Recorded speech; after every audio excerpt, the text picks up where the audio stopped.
आज मैं आपके लिए कहानी लेकर आई हूँ। सासू माँ ऐसी भी होती है। आज अदिति सुबह रसोई में नाश्ता बनाने लग रही थी कि उसका फ़ोन बज उठा। वह जल्दी से गैस बंद करके फ़ोन उठाती है। हिसार से सासू माँ का फ़ोन था। नमस्ते मम्मी जी। जीती रहो बहू। नाश्ता बना रही थी? हाँ मम्मी जी, सुबह 8:30 बजे निकलना पड़ता है ऑफिस के लिए। और तुषार? वे अभी सो रहे हैं। वह मुझे 1 घंटा लेट जाते हैं। बहू, उसको बता देना मेरा तुम दोनों से मिलने का बहुत मन कर रहा है, तो मैं परसों सुबह की ट्रेन से आऊँगी। वह मुझे लेने स्टेशन आ जाएगा। ठीक है मम्मी जी। अदिति तुषार की लव मैरिज थी। दोनों ने परिवार वालों की सहमति से शादी करी थी। हम दोनों रोहिणी के एक फ्लोर में रहते थे। तुषार गुड़गांव में और मैं नोएडा में नौकरी करती थी। मैंने तुषार को जगाकर चाय दी और बताया, परसों मम्मी जी आ रही हैं। अरे वाह!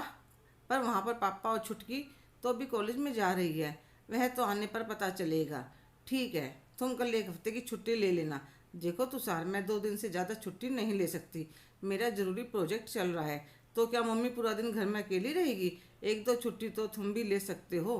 पहले 2 दिन मैं ले लूँगी, फिर तुम ले लेना। ठीक है, उनके आने के बाद देखते हैं। 2 दिन बाद तुषार माँ को लेने स्टेशन जाता है और अदिति उनके लिए गर्मा गर्म आलू के पराठे, अदरक की कड़क चाय, घर का मक्खन, हरी तीखी चटनी और सूजी का हलवा तैयार करती है। तुषार ने बताया था माँ को क्या पसंद है। उसका तो उनके पास 1-2 दिन से ज़्यादा रहने का मौका कभी हुआ नहीं। फिर मैं भी थोड़ा सा तैयार हो जाती हूँ। इतने में तुषार माँ को लेकर आ जाता है। अदिति चरण स्पर्श करती है तो सुषमा जी खूब आशीर्वाद देती है। अदिति कहती है, मम्मी जी आप हाथ मुंह धो लीजिए, मैं नाश्ता लगाती हूँ। फिर तीनों मिलकर नाश्ता करते हैं। बहुत बढ़िया पराठे बनाए हैं और हलवा भी बहुत स्वाद है।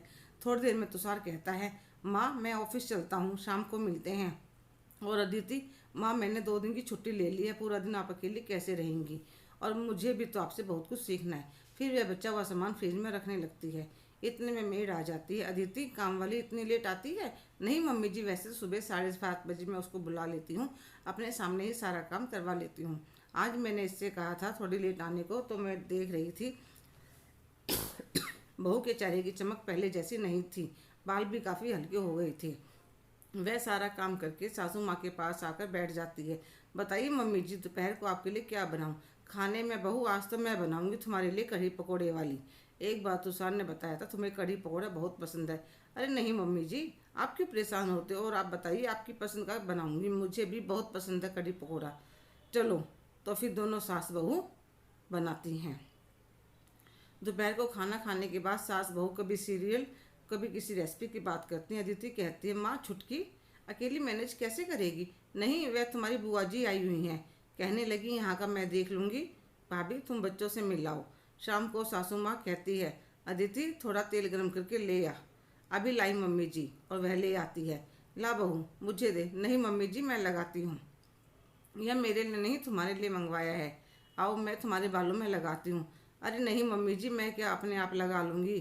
सास के सामने जुबान चलाती है। क्या मम्मी जी आप भी? और वह उनके पास बैठ जाती है। मैं उसके बालों में तेल लगाते हुए पूछती हूँ, तुषार और तुम्हारे बीच में सब ठीक है ना? मम्मी जी सब ठीक है। सुषमा जी सोच रही थी कुछ तो है जो बहू को परेशान कर रहा है, पर वह बता नहीं रही। थोड़ी देर बाद तुषार ऑफिस से आ जाता है। सुषमा जी देखते हैं उसने आते ही अपने जूते जुराब निकाल कर वहीं पटक दी। अदिति चाय बनाकर लाती है, फिर रात के खाने की तैयारी में लग जाती है।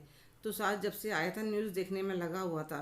खाना खाकर वहीं अपने बर्तन छोड़कर रूम में सोने के लिए चला जाता है। अदिति अदिति सारे बर्तन सिंक में रखकर जूते उठाकर रैक में रखती है। फिर वह भी अपने कमरे में चली जाती है। सुबह अदिति के ऑफिस से फ़ोन आ जाता है कि अर्जेंट मीटिंग आ गई, उसकी छुट्टी कैंसिल हो गई। वह तुषार से कहते छुट्टी करने की। वह कहने लगता है, मैंने तो कल की एप्लीकेशन डाल रखी है। तो सुषमा जी कहते हैं, कोई परेशानी नहीं है, तुम दोनों चले जाओ, मुझे आज वैसे भी अपनी सहेली से मिलने जाना है। तो अदिति फ़ोन करके मेड को जल्दी बुला लेती है। किचन में जल्दी जल्दी नाश्ता लंच तैयार करती है।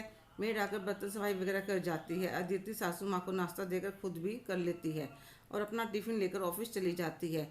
तो सासू माँ भी तो सास से कहती है, तुम मुझे मेरी सहेली के छोड़ाओ, ऑफिस से आते हुए ले आना। तो तुषार तैयार होने से पहले अपनी माँ को उनकी सहेली के यहाँ छोड़ आता है।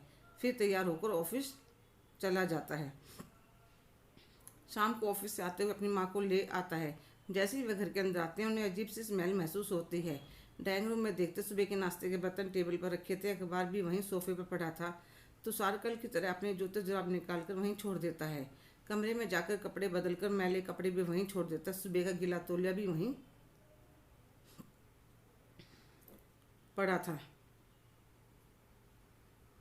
कुछ देर में अदिति आ जाती है। तुषार उसे पानी भी नहीं पीने देता, पहले ही कहने लगता है, अदिति चाय बना लाओ, कुछ खाने के लिए भी ले आना, और खुद टीवी चलाकर बैठ जाता है। अदिति हम तीनों के लिए चाय बिस्किट लेकर आती है।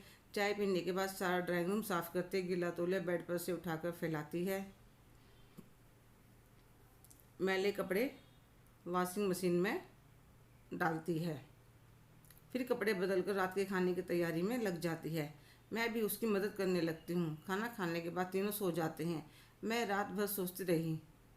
तुषार की आदतें बिल्कुल अपने पापा के ऊपर गई हैं। मैंने कितनी कोशिश करी थी थोड़ा बहुत घर का काम सीख जाए, पर इसके पापा ने सीखने ही नहीं दिया। कहते यह सब काम तो औरतों के होते हैं। सोचते सोचते मुझे भी नींद आ जाती है। सुबह नाश्ता और लंच तैयार करके ऑफिस चली जाती है। थोड़ी देर बाद तुषार सोकर उठता है और अपने लिए चाय नाश्ता ले आता है। नाश्ता करके वहीं सोफे पर लेट जाता है। आज उसने छुट्टी कर रखी थी। सुषमा जी तुषार से कहने लगी, तुषार अदिति मुरझा गई है, क्या वजह है? कुछ परेशानी है? पता नहीं माँ दिन प्रतिदिन चिड़चिड़ी होती जा रही है। बच्चे के लिए कहता हूँ तो मना कर देती है। आजकल की लड़कियों में आप जैसी सहन शक्ति नहीं है। ना मेरे पास बैठती है ना बोलते। बेटा उसे टाइम ही कहाँ मिलता है। तुम उसकी घर के कामों में हेल्प क्यों नहीं करवाते? क्या बात कर रही हो माँ, आप भी तो सारा घर का काम खुद करती थी। मैंने तो पापा को कभी आपके साथ काम करवाते नहीं देखा। आजकल तो मेड की वॉशिंग मशीन की सुविधा है। बेटा पहली बात यह है कि जो तुम्हारे पापा ने किया वह सही ही था, कोई ज़रूरी नहीं है। और दूसरी बात यह है कि हमारे ऊपर सिर्फ घर के कामों की जिम्मेदारी थी। हम कमाने के लिए घर के बाहर नहीं जाते थे। अगर तुम्हें तुम्हारे पापा की तरह रहना है तो अदिति की नौकरी छुड़वा दो। क्या बात कर रही हो माँ? आजकल के ज़माने में एक की कमाई से गुजारा होता है? बेटा दोनों हाथों में लड्डू कैसे रहेंगे? वह भी इंसान है, तुमसे पहले उठती है, तुम्हारी बात सोती है। ऐसे कितने दिन तक तुम्हारी गृहस्थी चलेगी? तुम उससे 1 घंटा लेट जाते हो, 1 घंटा पहले आते हो। क्या तुम उसे 1 कप चाय का बनाकर नहीं पिला सकते? ज़्यादा नहीं तो अपना काम तो कर सकते हो, जैसे जूते निकालने पर रैक में रखना, अपने झूठे बर्तन उठाना, अखबार तय करके रखना। हाँ माँ आप सही कह रही हो। अब तो साथ छोटे छोटे काम करना सीख रहा था। सुषमा जी ने उसे आटा गूँथना, सब्जी काट कर रखना भी सिखा दिया था। बेटा जो टाइम बचेगा वह पल तुम एक दूसरे के साथ बिता पाओगे। 1 हफ्ते बाद सुषमा जी चली जाती हैं। कुछ दिनों बाद अदिति का फ़ोन आता है। माँ मुझे लगता था सारे काम आप करती थी, पर आपके जाने के बाद भी ऑफिस से आने पर जब हर रोज़ घर व्यवस्थित मिलने लगा, खाने की तैयारी हुई मिलती, तब तो तुषार ने मुझे बताया कि माँ ने पहले मुझे समझाया और फिर सिखाया। थैंक यू माँ। अरे बेटा इसमें थैंक यू वाली क्या बात है? अगर तुम्हारी परेशानी हम नहीं समझेंगे तो कौन समझेगा? खुश रहो मेरे बच्चों। आई लव यू माँ। आई लव यू बेटा। सुषमा जी के चेहरे पर संतोष था कि बेटा बहू के बीच में दरार आने से पहले ही उस पर रोक लग गई। हेलो दोस्तों, कैसे हो आप सभी? आज की कहानी आपको कैसी लगी कमेंट करके ज़रूर बताइएगा। अगर आप मेरे चैनल पर नए हैं तो लाइक शेयर सब्सक्राइब करना ना भूलें। धन्यवाद।